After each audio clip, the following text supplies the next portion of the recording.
आमा यस्तो हो नि त यार इन्जोय भनेको त मेरो देशको सुन्दरता भनेको यहाँ देखिन्छ साथी हो।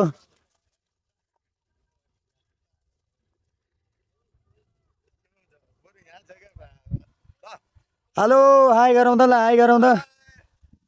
ओ माई गड ल भिडियो ल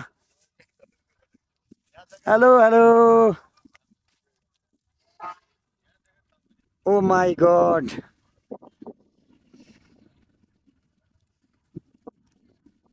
यो हो नि ठाउँ भनेको त 7:30 भएको छ यतिखेरको समय यहाँहरूको माझ एकदमै रमाइलो चिसो हावाका साथ देख्न सकिन्छ यहाँ चाहिँ गजब गजब बेचेती गजब बेजती नै तो